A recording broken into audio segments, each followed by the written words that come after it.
Hello everybody, meteorologist Brian Ivy here for your snowplow news and NeoWeather video. This one was definitely a classic textbook low that's still going to be producing some pretty good conditions, that's for sure. Severe weather outbreak into the far deep south, blizzard conditions, and just a lot of snow into the north central U.S.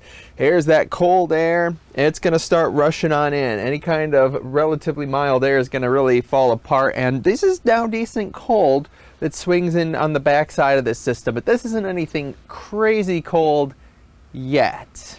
There you go. Once you get into the pink colors, that is colder for sure. And yep, that's the big time stuff. This is the extreme cold weather, and that could push in just before Christmas.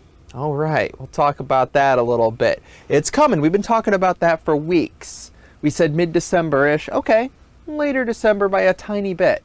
There's not much of a difference. Northeast snowstorm, several inches, and also the Midwest getting hit. We'll talk about some blowing snow, some drifting, and then there you go. Slap to the face. What's up? Hello, cold air.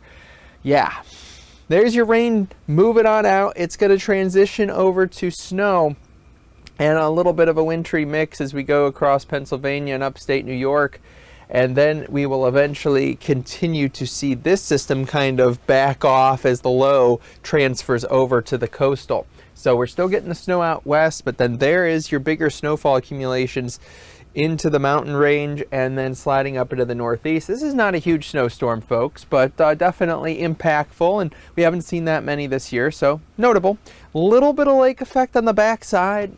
Not much. It's just not a good setup for it. The winds really aren't right, and there's not that much cold air coming in on the backside of that system. So we pull out everywhere else across the country going forward. Winds do get a little gusty in spots closer to the Great Lakes. I mean, we're talking maybe 30, 40 mile per hour gusts, but for the most part, it's under 20 or 30. So yes, while there could be a little bit of blowing snow, it's not going to create major issues. Same story into the northeast at that point, and then those winds will also be diminishing. Notice there's not big lake effect snow with this at all. A little bit into western Michigan.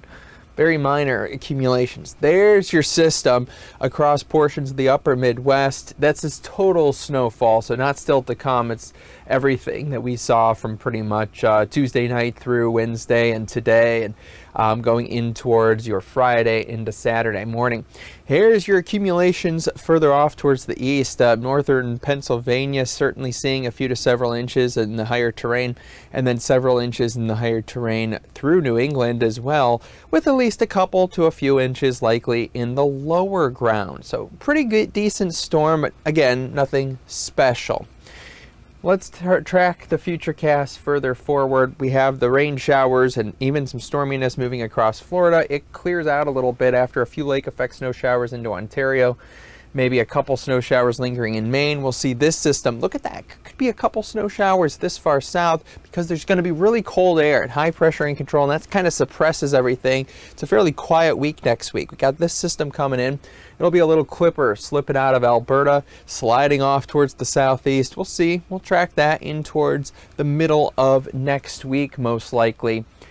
Maybe by Thursday, this could be the positioning, but definitely cold air sliding in with this system. Let's take a look at those temperature anomalies. Any of the warmth starts to disintegrate, and you get cold anomalies with the greens and the blues all over for the most part. That one system that I showed you, that could be a brief little warm up, but again, we're not talking about anything too warm. That pushes off towards the east, and then this is the extreme cold. These are known as maxed out temperature anomalies, like 30 degrees below where we typically would be this time of year. So that's just a massive area of very cold air. What does that translate to? Because you have chill all the way to the east by the time you get into Christmas. Oh, it translates to very good confidence on single digits or